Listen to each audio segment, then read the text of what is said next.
The timing of a Fed rate cut, it's driving the market action this year. We will get another look at inflation with the CPI print on Thursday, while Atlanta Fed President Raphael Bostic weighing in ahead of the data, signaling that inflation is, quote, on a path to 2%, but the goal is to stay on that path. For more on the state of the economy, where things stand, and all things election, we want to bring in Gary Cohn. He's the vice chair of IBM. Gary, it's great to have you on set here with us. Thank you so much for having me. So let's start with where things stand with the economy right now. I think the big debate is the timing of the Fed rate cut and whether or not the battle for inflation, getting inflation under control, is done. What do you think? Well, look, I think the Fed is continually fighting inflation because their risk right now is that they haven't done too much. Like if they sit there and they look at the risk reward scenarios in that Fed meeting, they say, look, our biggest risk at this point, having been a little bit late to trying to tame inflation, is that we back off too early. So I think that, in my opinion, people misread the last news conference and they said, okay, the Fed is completely done. They're done fighting inflation. I don't think they're completely done fighting inflation. I think the Fed believes that they've done enough, but they've left themselves optionality to stay this course longer if they need to stay. And I don't mean staying the course as raising rates. Staying the course may be staying at these restrictive rates for a longer period of time than I think the market has priced in at this point. And the market right now at the March meeting, it sounds like, is looking for a cut. The first of the year, the first that we have seen since the Fed really began and had moved off of the transitory word even. So all of this considered, what grade would you give the Fed and FOMC Chair Jay Powell in how they were even able to tame and perhaps even get to that 2% target? Look, I think the Fed, once they started getting involved in fighting inflation and they got off the transitory stance, and look, it was hard. We came out of a very unique circumstance of COVID and a supply chain that didn't work. And there was a potential thought that it was very transitory. And once the Fed moved off the transitory position into realizing, look, we've got a real problem here with inflation, they did move very quickly. You saw them go from 25 basis point increases to 50 basis point increases very quickly. So they did do a good job trying to catch up with the inflationary pressures in the economy. Now they've got themselves to a restrictive rate. The question is now, how long do we need to stay at a restrictive rate? Will this continue to be a restrictive rate? I think most of us believe this is a restrictive rate, but the economy continues to grow. Most people believe that the only way to stop inflation is to tamp down employment and create more unemployment. So far, we've not seen that. We've sort of had a de-inflationary economy, but strong employment, which those historically have not gone together. Now, that said, we've seen a lot of things historically that have not gone together. Is that going to continue, though, to be the case, I think is the big question right now. If we are going to be able to avoid a recession, if, like you said, maybe the Fed needs to keep rates at a more restrictive level than maybe the market is at least pricing in right now. The employment picture is softening. But remember, it's softening from very, very, very strong levels. So if you look at the JOLTS data, or even if you look at the unemployment data, and then you have to look at the revisions to unemployment, there's some softening in there. We see in the JOLTS data, and the thing that I look at in the JOLTS data is you look at quits. Quits to me is a very important number. People quit their job when they know they can get a better job that pays them more. The quit rate has come down quite dramatically in the JOLTS data. So people are no longer confident that I can leave my job and get a higher paying job. We've seen the amount of job openings come down in the United States.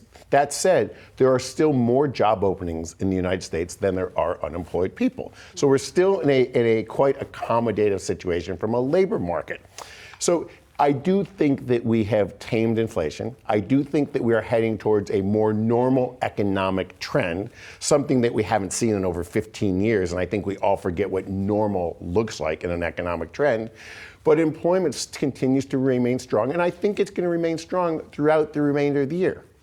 You've, of course, had a storied history across Goldman Sachs as well. I mean, you think about the bank earnings that we're set to get later on this week, and you combine that with the rate cuts that we're talking about and considering here. How well positioned are the banks for the potential fleet of rate cuts that we could see over the course of this year, if some have projected? Well, look, if you're running a traditional bank, and the vast majority of the thousands of banks in the United States are traditional banks, the most favorable environment for a bank is a positively shaped yield curve. We have been operating in an inverted yield curve, which is again, this not traditional economic cycle, this not traditional environment that we have. Traditionally, banks borrow overnight or borrow from depositors at the front end of the curve at a much lower rate than they can lend out to consumers and mortgages or fixed rate instruments at a much higher rate in a positively shaped curve. Right now, we have an inverted curve where, ironically, the cheapest mortgage a home buyer can get today is a 30-year fixed rate mortgage because the long data maturities are cheaper than short-term floating rate mortgages because the curve's inverted. If we go to a more normalized environment and the Fed starts cutting, I think the front end of the curve comes down. I'm not sure the back end comes down. And we go to a much more favorable environment for the banking community because the cost of funding goes down dramatically. But I don't think the cost of the money they receive on lending money goes down. Gary, I want to switch gears just a bit, still sticking with the economy, but looking ahead to the 2024 election. About 1 week here from the Iowa caucuses, we have seen, when you take a look at the poll numbers, it's pretty astounding how dramatically Nikki Haley is starting to surge in some of the poll results that we've been getting over the last several weeks. I'm curious to get your perspective just on how confident you are that Nikki Haley will be able to beat or could potentially beat Donald Trump here. And when it comes to looking ahead then to the general election in November, why do you think many Wall Street leaders are backing Nikki Haley? Look, I think what Wall Street is saying is, like, we like elections. Mm-hmm. We like to hear people's point of views. We like the issues to be discussed. Mm-hmm. That's what the democratic process in the United States is about. We don't like a primary system where there's not competition. So what's going on the Democratic side, there's no competition because you've got an incumbent. Mm-hmm. On the Republican side, you now have a primary process going on where the public is getting to hear a variety of views and a variety of opinions, and they get to make their decision based on the policy and opinions that they like. And I think Wall Street, like most of the world, would like to hear a variety of opinions and how people would deal with the current situation that we're in. Because look, we're in a pretty tough environment in the world today, not just economically, but if you look at the geopolitical environment and you look at the political environment, we've got a lot of problems around the world. Just quickly, if the party's nominee was former President Trump, do you believe that he would receive the same type of Wall Street support that's pouring into some of the other Republican campaigns? I think once you get through the primary system and you get a nominee late into the summer, I think that businesses will decide who they want to back, who's in their best interest, based on their policies. You know, I think the important issue here is policy. Policy drives opportunity. Policy drives the economy. Policy drives business environment, and that's what Wall Street, and that's what the industrial community, and that's what the automotive industry, that's what they'll make their decisions based on. And also there's social issues that they're going to think about. Right, even if the candidate went against the democratic process that you mentioned a moment ago.